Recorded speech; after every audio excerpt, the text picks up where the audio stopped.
안녕하세요, 모모스입니다. 오늘은 데니얼 카너먼의 새로운 책인 노이즈 책을 읽어보도록 하겠습니다. 생각의 잡음, 판단을 조종하는 생각의 함정이라고 표지에 적혀 있습니다. 데니얼 카너먼의 생각에 관한 생각책을 이전에 인상 깊게 읽어서 새로운 책이 나왔을 때 이 책이 궁금했어요. 그래서 보게 되었고, 그러면 읽어보도록 하겠습니다. 잡음 감사 결과를 보고받은 경영진은 잡음 자체가 심각한 문제이고 막대한 비용을 초래할 수 있음을 이내 깨달았다. 한 임원은 보험료를 너무 높게 산정하여 놓친 보험 계약과 보험료를 너무 낮게 산정하여 손해가 발생한 보험 계약을 모두 고려할 때 보험 계약 심사의 연간 잡음 비용이 수억 달러에 이른다고 추정했다. 그 누구도 얼마나 많은 오류 또 얼마나 많은 편향이 존재했는지 정확하게 말할 수 없다. 왜냐하면 보험 계약의 적정 가치를 확실히 아는 이가 없기 때문이다. 그래서 이제 보험료를 산정하는 거, 그거를 산정할 때도 이제 산정한 사람에 따라 금액이 차이가 크더라. 이런 얘기고, 그 산정하는 그 금액의 차이, 이걸 약간 여기서 노이즈라고 설명하고 있어요. 의견일치라는 환상, 의견일치가 환상이라는 얘기를 해주면서 잡음 감사는 전문적인 판단을 내리는 사람들과 그들을 고용한 조직이 의견일치라는 환상에 빠져 있음을 보여줬다. 사실상 그들이 매일같이 하는 전문적인 판단에 의견 불일치가 존재하는데도 말이다. 여기 보험회사에서 평범한 하루를 보내는 보험심사역이 있다. 그는 보험심사역으로 5년 동안 일하면서 동료들에게 좋은 평가를 받았고 그 역시 함께 일하는 동료들을 좋게 평가했다. 그는 자기가 유능한 보험심사역이라고 생각한다. 그러던 어느 날 그는 어떤 금융회사의 복잡한 리스크를 철저하게 분석한 뒤에 보험료를 20만 달러로 산정하는 것이 적정하겠다고 판단했다. 문제는 복잡하지만 매주 처리하는 문제들과 별반 다를 것이 없었다. 그는 동료들도 자신과 같은 사례를 검토했다는 사실을 알게 됐다. 같은 사례를 검토한 동료의 절반이 해당 금융회사의 보험료를 25만 5천 달러 이상 내지는 14만 5천 달러 이하로 산정했다. 그는 이 결과를 도저히 믿을 수 없었을 것이다. 실제로도 우리가 잡음 감사를 진행했던 보험회사의 보험심사역은 잡음 감사의 타당성은 인정했지만 그들이 잡음 감사 결과를 진심으로 받아들이진 않았을 것이라고 우리는 생각한다. 대부분의 사람들은 대체로 아무 의심 없이 세상은 눈에 보이는 게 전부라고 믿으며 산다.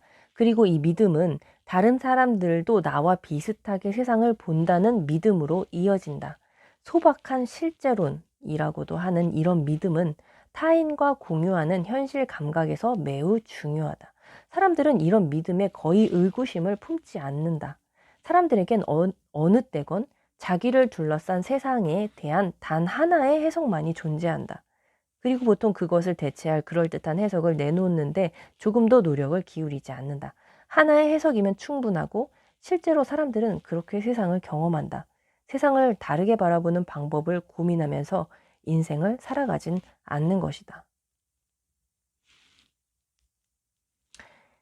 여러 가지 답변이 가능하겠지만 많은 경우 그저 의견 불일치가 불편하기 때문이었다는 게 한 가지 중요한 답변이 될 것이다. 대부분의 조직이 반대와 갈등보다 합의와 조화를 선호한다. 그래서 실제로 불일치 상황에 노출되거나 이를 해결하는 것을 최소화하는 절차를 조직 내에 가지고 있다. 미네소타 대학교 심리학 교수이자 수행 능력 예측 분야의 저명한 학자인 네이선 컨슬이 이 문제를 여실히 드러내는 이야기 하나를 들려줬다.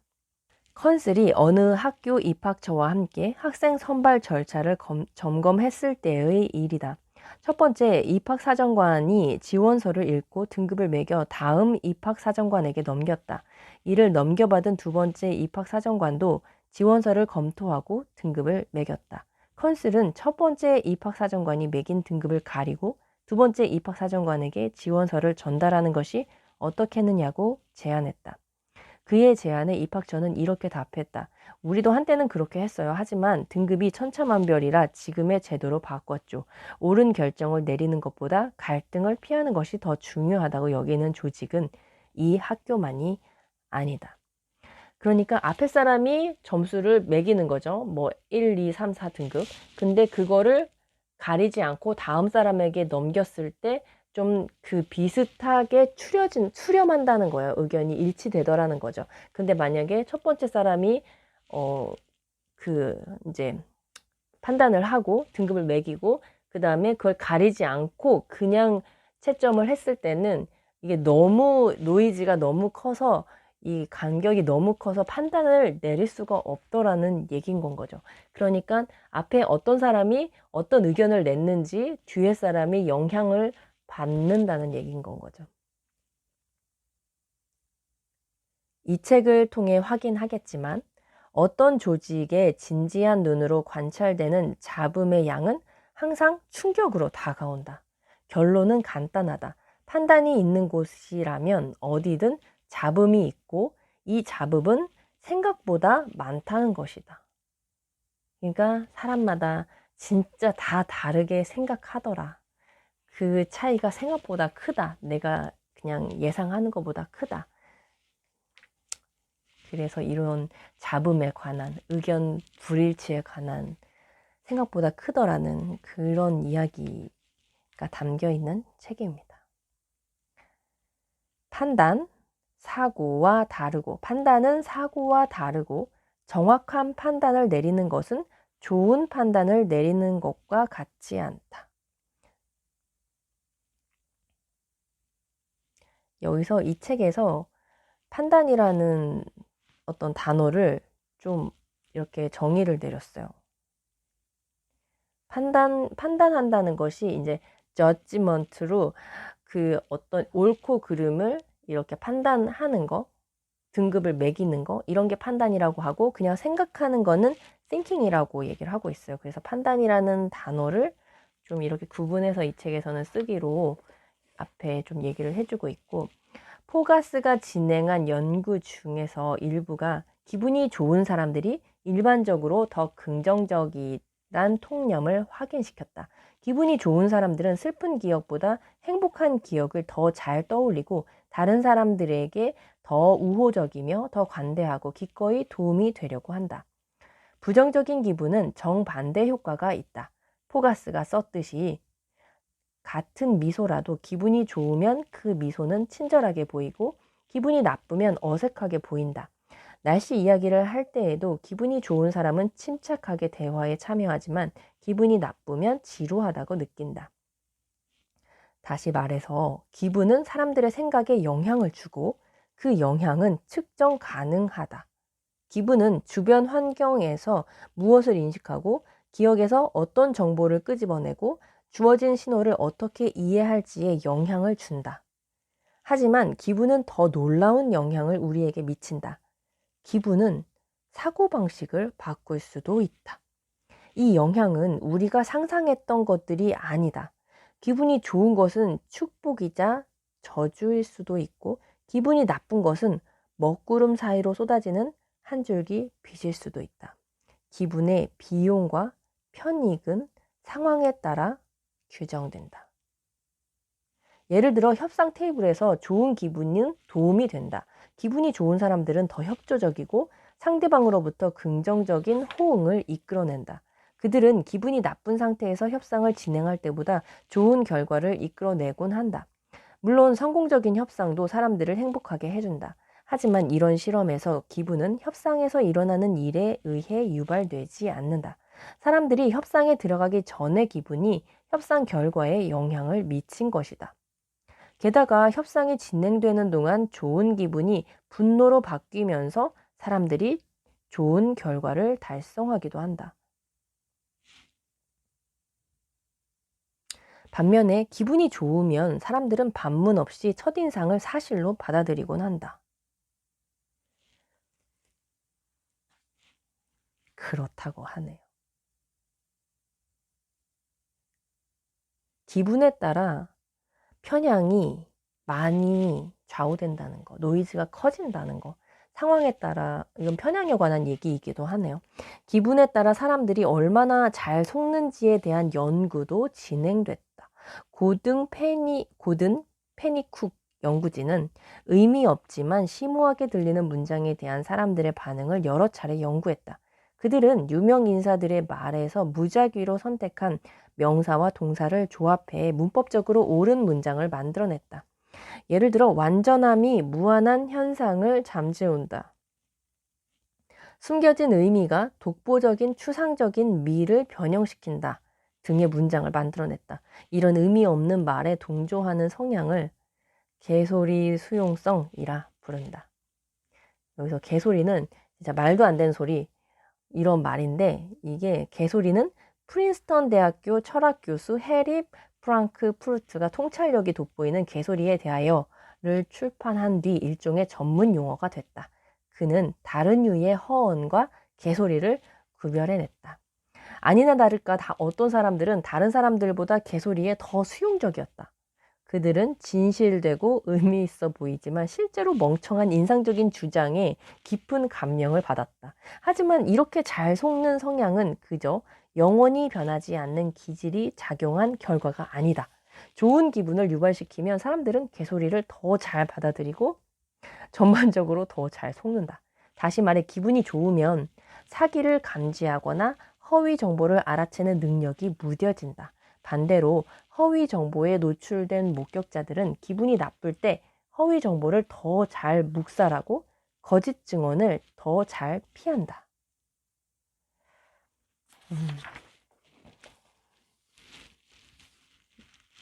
여러 가지 다양한 실험들을 이제 결과를 얻어낸 것 같아요. 많은 부수적인 요인이 판단에서 상황 잡음을 유발한다. 이러한 외적 요인들이 상황 잡음을 유발하여 전문적인 판단에 영향을 주어선 안 된다. 상황 잡음을 유발하는 주요 용의자가 둘 있다. 바로 스트레스와 피로감이다. 예를 들어 1차 의료기관 방문 70만 건 가량을 조사한 결과 이제 병원 의료기관을 이제 조사를 한 거예요. 내과 의사들은 긴 하루가 끝나갈 무렵에 마약성 진통제인 오피오이드를 처방할 가능성이 상당히 높은 것으로 나타났다. 오후 4시에 진료를 잡은 환자가 오전 9시에 진료를 받는 환자보다 더 큰 통증에 시달린다고 판단할 근거는 없다. 진료가 밀렸다는 사실이 의사의 처방에 영향을 미쳐선 안 된다. 하지만 실제로 스테로이드성 소염 진통제와 물리치료 등 다른 통증 치료의 처방에는 이와 유사한 패턴이 관측되지 않았다. 내과 의사들이 시간의 압박을 받을 경우 심각한 부작용이 있는데도 즉효약을 선택하는 경향이 뚜렷하게 높게 나타났다. 다른 연구에 따르면 날이 저물어 갈 때 내과 의사들은 항생제를 처방할 가능성이 높고 독감 예방 주사를 처방할 가능성이 낮았다. 심지어 날씨도 전문적인 판단에 상당한 영향을 준다. 주로 전문적인 판단은 냉난방 시설이 갖춰진 실내에서 일어난다. 그러므로 날씨의 영향은 기분에 따라 조정될 것이다. 그러니까 병원을 갈 때, 오전에 갈 때랑 오후에 의사가 지쳤을 때 갔을 때 그 처방이 달라질 수 있다는 거. 그 잡음, 판단에 그 노이즈가 있다는 거. 네, 그런 이야기를 해주고 있습니다. 날씨가 나쁘면 기억이 개선된다는 주장이 있다. 날씨가 더우면 더 높은 형량이 구형되고 주식시장은 햇살이 좋은 날에 장이 좋다. 날씨의 영향이 덜 명백한 경우도 일부 있다. 우리 시몬슨이란 사람의 이름이에요.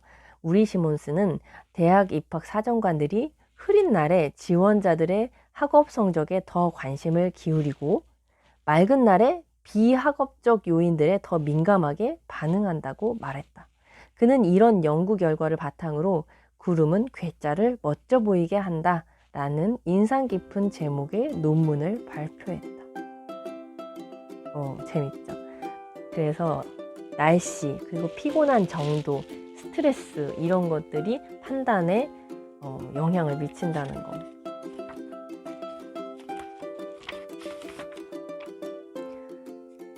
공화당 지지자들도 유사하게 행동했다. 요컨대 정치적인 관점은 초기 인기에 따라 궁극적인 운명이 결정된다는 점에서 음악 다운로드 실험에서의 음악과 같다. 연구진이 말했듯이 앞서 움직이는 소수의 행동가들의 우연한 변산성은 거대한 군중을 움직이는데 중대한 영향을 미칠 수 있다. 그리고 공화당 지지자들과 민주당 지지자들 모두 사실상 서로 전혀 상관없는 관점들을 포용하도록 만드는데도 중요한 영향을 미칠 수 있다.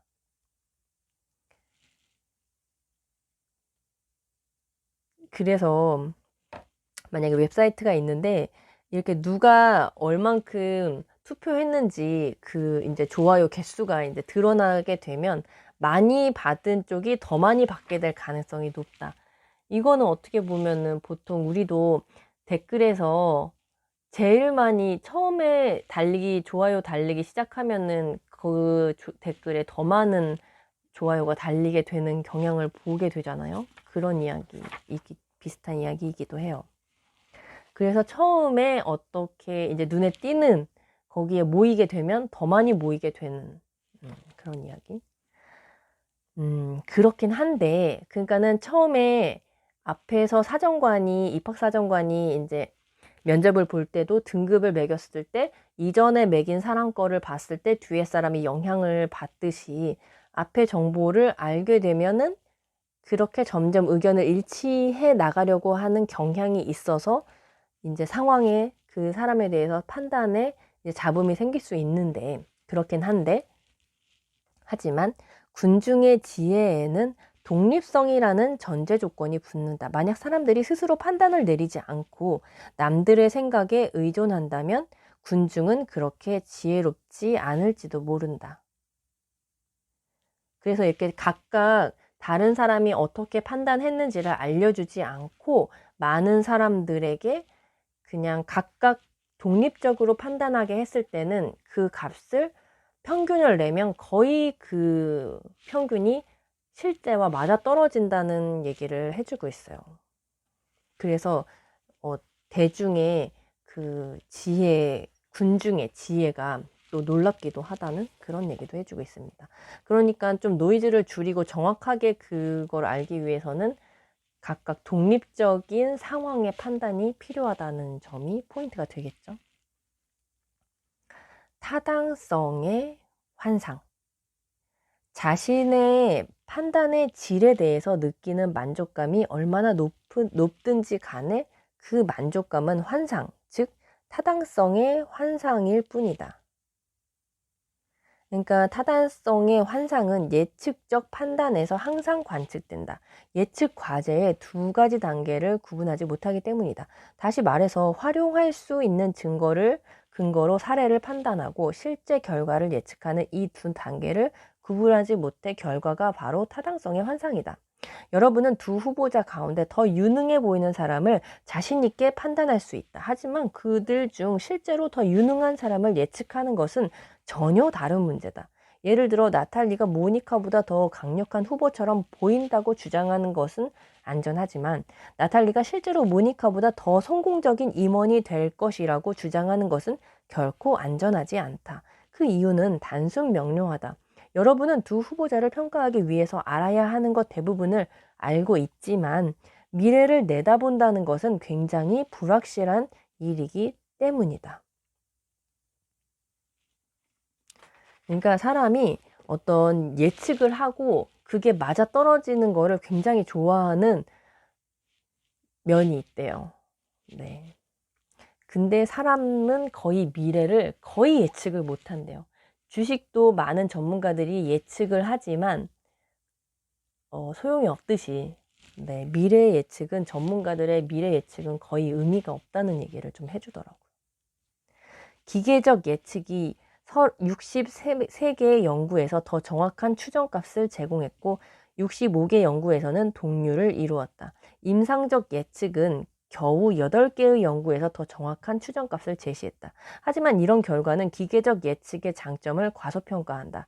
기계적 예측은 임상적 판단보다 더 빠르고 비용을 줄일 수 있다. 게다가 인적 판단은 실제로 재검토된 연구의 상당수에서 부당한 혜택을 받았다. 사람들은 기계적 예측에는 제공되지 않는 사적인 정보에 접근할 수 있었다. 여러 연구들을 재검토하여 확인된 사실들은 직설적인 결론을 지지한다. 단순한 모델이 인간을 뛰어넘는다. 그래서 이 책에서 말하고 있는 거는 어떻게 보면은 또 되게 위험해 보이는 얘기일 수도 있지만, 사람이 이제 직감으로 판단하는 것보다 알고리즘으로 각각의 상황을, 개별적인 상황을 따로따로 기계가 알고리즘에 맞춰서 바로바로 판단하는 것이 더 정확하더라는 얘기를 해주고 있습니다. 사람은 판단할 때 여러 가지를 판단을 섞어서 자기의 이제 편견을 가지고 판단을 하기 때문에 정확하지 않더라. 그런 얘기를 해주고 있어요. 객관적인 무지. 앞서 2장에 걸쳐 인적 판단에 한계가 있다는 사실을 확인했고, 우리는 이 내용을 기업 임원들과 공유하는 자리를 자주 갖는다. 인적 판단에 한계가 있다는 주장은 거의 50년 된 주장이고, 그 어떤 의사결정자도 인적 판단의 한계를 피하지 못했을 것이라 생각한다. 그럼에도 불구하고 의사결정자들은 인적 판단의 한계를 인정하지 않으려 저항한다. 이야기를 나눴던 기업 임원들 중에서 몇몇은 그 어떤 분석보다 자신의 직감을 더 신뢰한다고 대놓고 말했다. 그리고 대다수가 넌지시 객관적인 분석보다 직감을 더 믿는다고 말했다. 경영 의사결정에 관한 연구에 따르면 임원들은 직급이 높을수록, 그리고 경험이 많을수록 직관, 직감 또는 판단 등으로 불리는 무언가에 대단히 의지한다. 재밌죠? 한마디로 의사결정자들은 자신들의 직감에 귀 기울이고 대부분 그에 만족한다. 여기서 의문점이 생긴다. 권위도 있고 자기 확신도 넘치는 이 사람들이 직감을 통해 듣는 바는 과연 무엇일까? 경영 의사결정의 직관에 관한 어느 연구에서는 직관을 옳다거나 타당하다는 후광 내지 확신은 있지만 명확한 이유나 근거 없이 머릿속에 떠오르는 이미 정해진 행동 방침에 관한 판단, 즉 알고는 있지만 그 이유는 모르는 판단으로 정의한다. 이유는 모르겠지만 그것이 옳은지는 안다는 느낌이 곧 사장에서 언급했던 판단 완료에 대한 내재적 신호다. 이 내재적 신호는 자기 자신에게 주는 일종의 보상이다. 판단을 내릴 때 사람들은 이 내재적 신호를 얻기 위해 열심히 노력한다. 이것은 만족스러운 감정적 경험, 즉 기분 좋은 일관된 감각이다. 내재적 신호를 느끼는 동안 판단자는 자신이 검토한 증거와 그 검토를 토대로 내린 판단이 옳다고 느낀다. 모든 퍼즐이 맞춰지는 느낌인 것이다. 내재적 신호가 중요한 것은, 또 판단을 호도하는 것으로 부각되는 까닭은 이것이 느낌이 아닌 믿음으로 해석되기 때문이다. 이 감정적 경험은 자기 판단의 타당성에 대한 합리적인 확신으로 둔갑한다. 확신은 예측의 정확도를 보장하지 않는다. 확신에 참 많은 예측이 틀린 것으로 밝혀지곤 한다.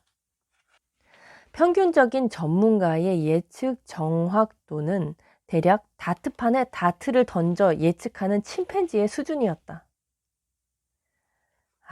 그랬다 그래요. 그러니까는 이런 예측에 관해 어떤 정치적 사건에 대해서 전문가들의 예측을 조사했을 때 그런 결과가 나왔대요. 정치나 경제에 대한 논평이나 조언으로 먹고 사는 전문가들이 시사를 읽어내는데 뉴욕타임즈 기자나 애독자보다 더 낫지 않았다. 물론 전문가들은 대단한 이야기를 들려줬다. 그들은 상황을 분석하고 그 일이 어떻게 전개될지 설득력 있게 그려내며 방송에 출연해 자기 의사에 동의하지 않는 사람들의 반대 의견을 매우 자신 있게 반박할 줄 알았다. 하지만 그들이 실제로 일어날 일을 정확하게 예측했느냐고 묻는다면 대답은 아니올시다이다. 그렇다고 합니다. 다트판에 다트를 던져서 예측하는 심팬지의 수준이었다고. 주식에서 그런 얘기 많이 있거든요. 주식 전문가들이 예측하는 것은 거의 의미가 없다. 뭐 이런 얘기를 많이 들어봤는데, 정치도 마찬가지고 그 사람들이 굉장히 그럴듯한 이유들을 대서 이제 얘기를 하는데, 뭐 이제 주식도 이제 분석을 하겠죠. 분석은 하잖아요. 과거에 일어났던 일들을 분석하는 거는 그럴 수 있는데 되게 그럴듯해 보이고 근거가 있어 보이는데, 어쨌든 미래를 예측하는 것은 하나도 맞지 않더라. 잘 맞지 않더라. 이런 얘기. 무지의 부정. 그렇게 사실 잘 못 맞추는데도 그거를 부정하더라. 무지의 부정은 폴 밀과 그의 추종자들을 당혹스럽게 했던 문제에 해답을 제공한다. 왜 미래 발견은 널리 받아들여지지 않은 것일까? 왜 의사결정자들은 계속 자신들의 직감에 의지하는 것일까? 그렇게 직감이 틀린데. 의사결정자들은 직감에 귀 기울임으로써 내재적 신호를 듣고 그에 따른 감정적 보상을 느낀다.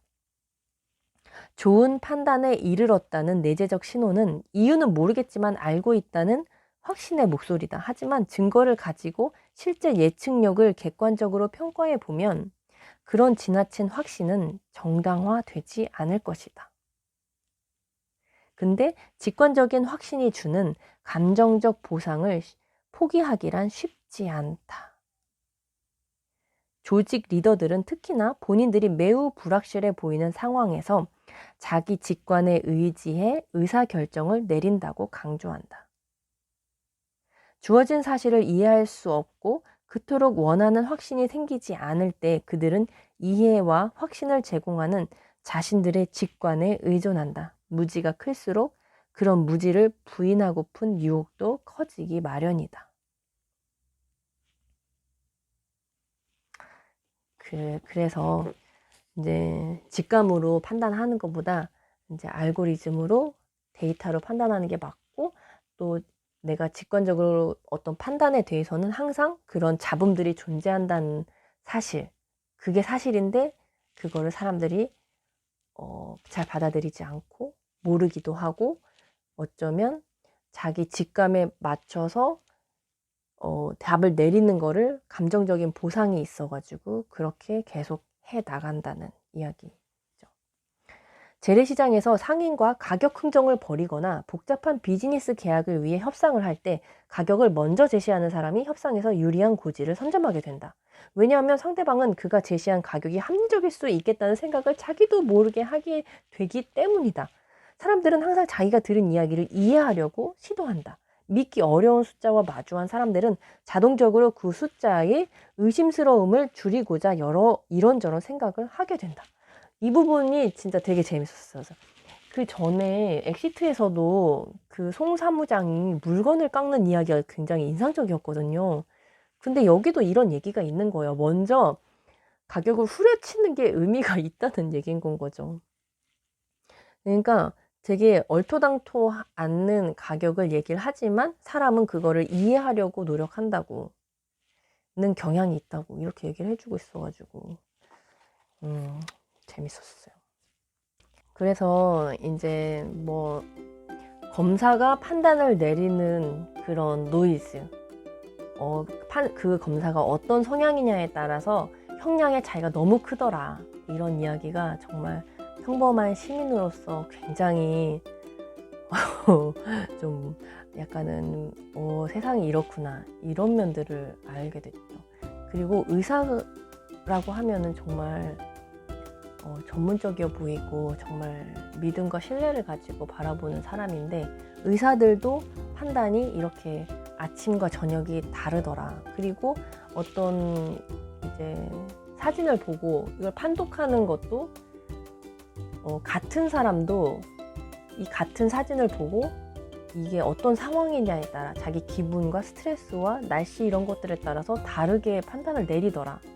이런 것들이 참 세상을 알게 해주는 그런 책이었던 것 같습니다. 그리고 나에 대해서도 알게 되는 면들이 있겠죠. 내 판단에 그런 노이즈들이 있으니 그걸 참고해야 되겠다, 이런 생각을 해보게 됐죠. 또 면접에 대해서 나와 있어요. 면접은 심리적 편향의 지뢰밭이다.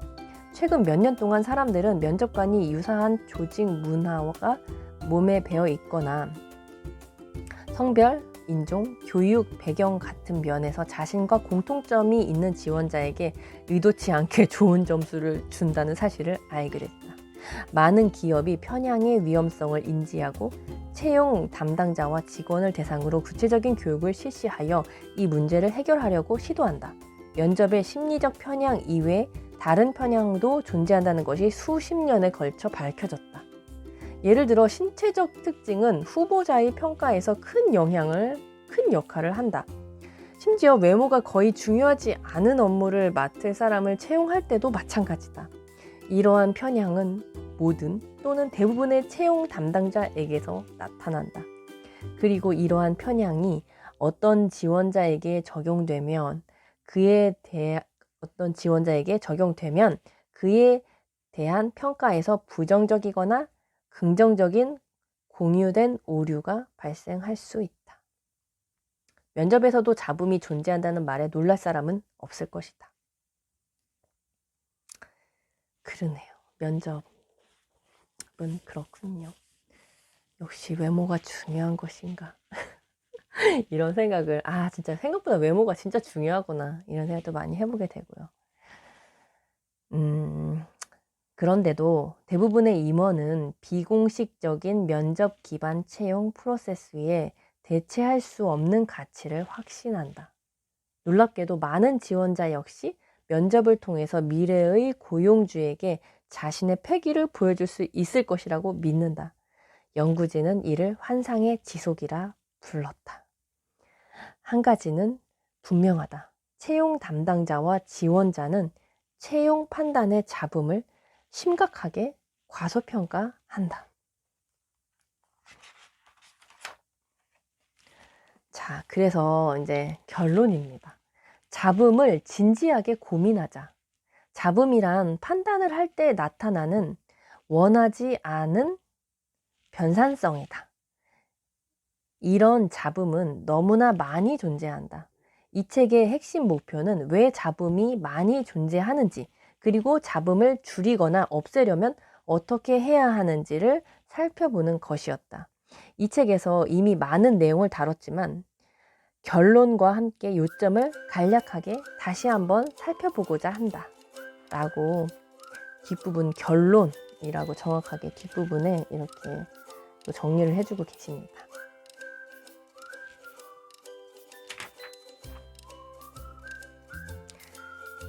네, 그래서 잡음이 이렇게 많이 있더라. 그래서 잡음을 없애기 위해서는 좀 각각 독립적으로 체크된, 측정된 값들이 필요하고, 그렇게 했을 때 좀 더 잡음을 줄이고 정확한 판단을 내릴 수 있다. 사람은 좀 판단을 예측하고 그거를 예측이 맞아떨어지는 거를 되게 좋아하는 본능이 있다. 그런 얘기를 해주고 있어요. 그래서 이런 심리적인 면들, 그리고 이런 것들을 종합을 하면 결국에는 의사도 이렇게 변상성이 높게 판단을 하고 검사도 이렇게 변상성이 높게 판단을 한다고 하면, 이런 연구가 계속 진행이 될수록 이런 것들은 결국에는 인공지능이 대체하게 되는 것인가? 알고리즘이 대체하게 되는 것인가? 이런 궁금증을 좀 가지게 되는 면이 있는, 이런 생각을 해보는 그런 시간이 됐습니다, 저에게는. 네. 그러니까 어쨌든 노이즈가 있다는 거, 그거를 알자. 내 판단도 내가 상황에 따라, 내 기분에 따라 되게 달라질 수 있다는 거를 알자. 어떻게 되면 이게 내 자신을 알 수 있고 메타인지가 되는 면인 거죠. 세상을 알게 되는 그런 책이었습니다. 네, 감사합니다.